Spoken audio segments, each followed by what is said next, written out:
Hello, everyone, and welcome to today's customer webinar. My name is Katie Stenson. I'm the Senior Account Manager here at Boopsie for Libraries.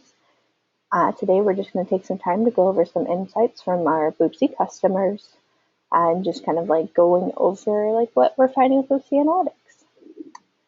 So just a quick little housekeeping. I'm going to keep everybody on mute so that, just in case there's any background noise, like it's not just distracting or anything. Considering it's going to be bad enough that I have background noise here. So I guess let's go ahead and begin. Just for an overview, we're going to go over some app usage trends, some customer insights, and just a recap of Boopsie Analytics, just in case you weren't quite as familiar with it. I did have some customers lined up to give some, give a little bit of feedback, but unfortunately they weren't able to make it due to some last minute scheduling errors, or not errors, but miscommunications. So we're just going to kind of go over a little bit more in depth in Boopsie Analytics as well. So app usage trends. I took a quick survey of all, we have about a handful of our largest and kind of our medium and smallest libraries, just kind of like looking at, what's going on with, the unique users and everything. So as you can see down here in the lower right, the unique users by device type, it's a little pie chart. iOS still has a big stronghold on, who's using the apps. 64% in fact are using iOS apps, while 35% Android is definitely pretty high up there. Once you kind of like look at the larger picture, the difference between the Android and iOS kind of like shrinks a bit, but it still is pretty strong. Windows devices, they're holding out with a 1% usage across our platform, while BlackBerry doesn't even register. I believe for these handful of libraries, there were only 13 BlackBerry users compared to like the thousands, maybe even 100,000. I'm slightly blanking on the exact numbers for the iOS and Android usage. And also over here on the left-hand side, we definitely did see that spike in usage in March. Kind of went back down a little bit, did the little, April, May kind of thing, but then it definitely came back up for the summertime, making when people are out and about traveling, looking for some, things to read while they're out. They're definitely downloading those library apps and taking advantage of the awesome things that these libraries have available to their patrons. So what are our libraries seeing?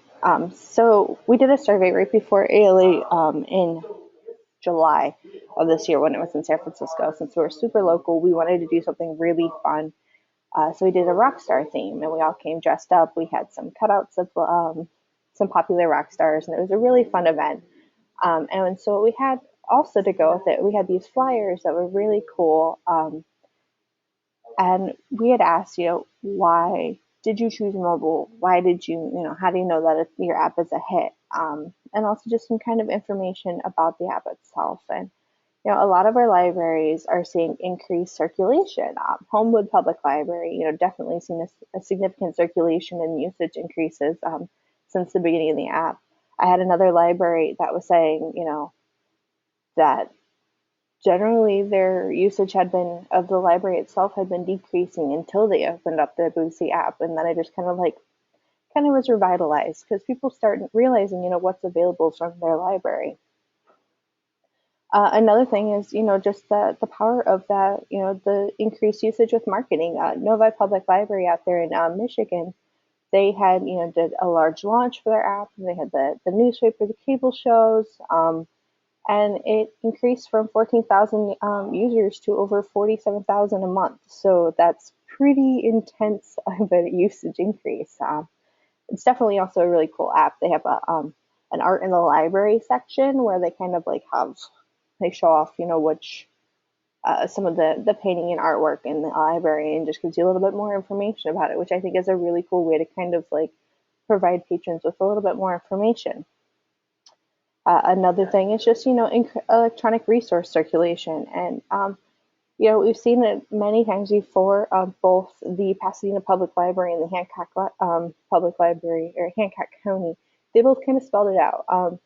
Pasadena had seen a 20% increase in electronic resource use, while Hancock saw 43% for the Overdrive ebooks and 74% for their audiobooks. And it's a lot of this. It's just like it's making it easier for your patrons to see A, that you have these resources, and B, that, they're easily accessible. Our Overdrive, we have an embedded reader so that patrons don't have to download anything else. It's just right there in the app.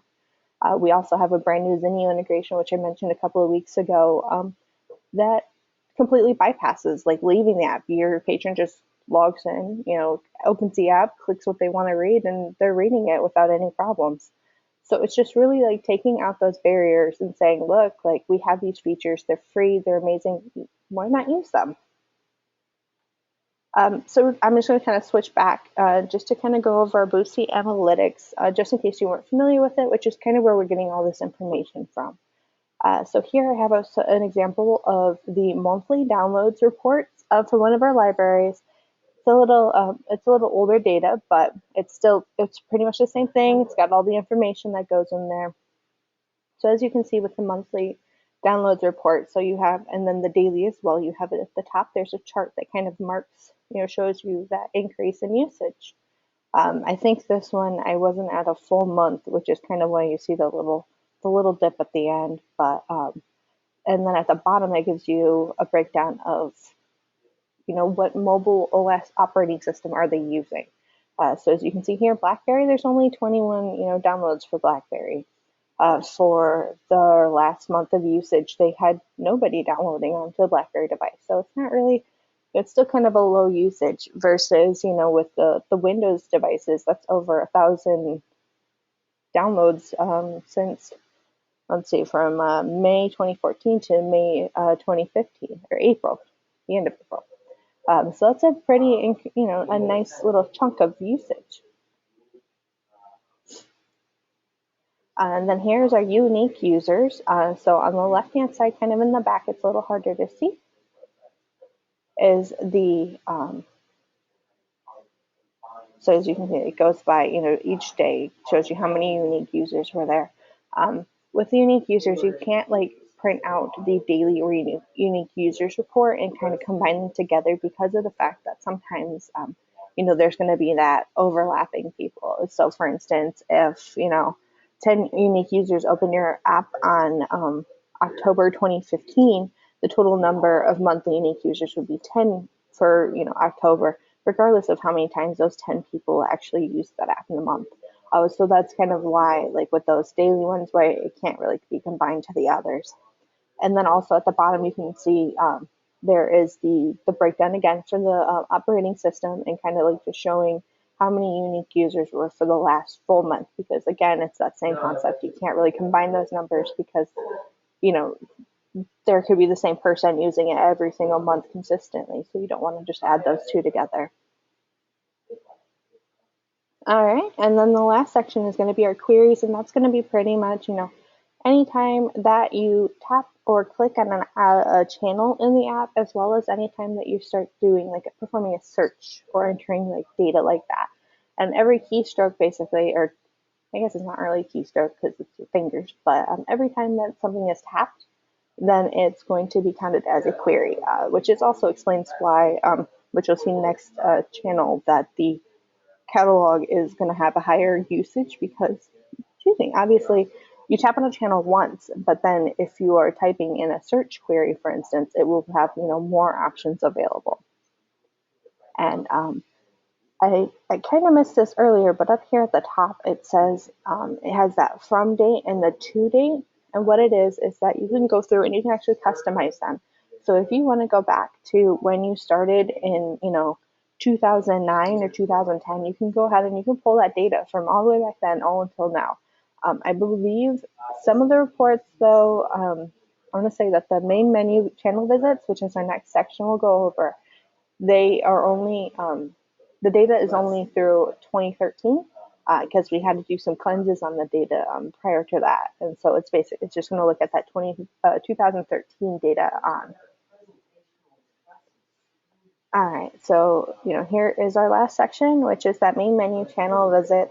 As you can see, it's got this really cool pie chart, which is going to be created for your library, and it'll show you, if you actually hover over each pie chart, it'll tell you what the percentage of the total is. So for search the catalog, it's 19.76 million.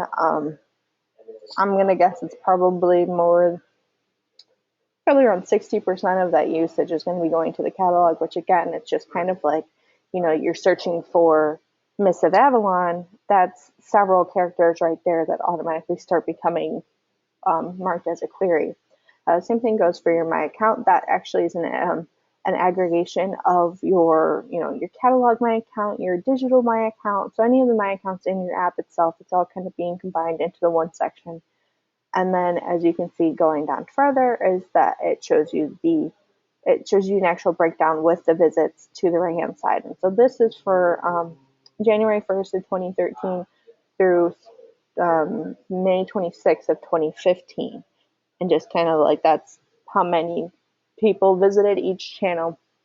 And if you can see, some of these have an asterisk at the end, and basically those are going to be things that either aren't still in the app, but we still have data for it, or that they weren't there for the entire period. So it's just kind of like partial data is available kind of thing. All right, so that's pretty much my review. I just wanted to keep it quick, simple, especially since I didn't have, I'd expected to having some customers attending, but unfortunately, that didn't work out. Just as a quick recap, I do have in 2 weeks on December 16th, we're going to be going over eMedia, like our streaming movies and music providers from like Hoopla, IndieFlix, Freegal. And then also that'll be at 11 o'clock. You can register for it on our website. We also have another webinar scheduled for December 30th, which is just really going to do that review of the Optimum versus Optimum Plus feature set. It's a really popular question that we get often, what's the difference? What's included in the one but not included in the other? And then we can kind of go over that, especially since a lot of people are coming up for renewals, or, just are adding a lot of new features with the beginning of the year with their new budgets. So, once again, any questions, feel free to email us at sales@boopsie.com. You can also email me directly at katie@boopsie.com. You can view a listing of our upcoming webinars at www.boopsie.com/customer-webinars. Again, I'm Katie. I'm your Senior Account Manager here at Boopsie, and my phone number is there at the bottom of the screen if you have any questions. I'm going to go quickly look and see if we have anybody popping in. All right, I don't have any questions for today, so we'll go ahead and I will close down the webinar. I hope you all have a great rest of your day. Again, if you have any questions, please feel free to send me an email. Thanks. Bye.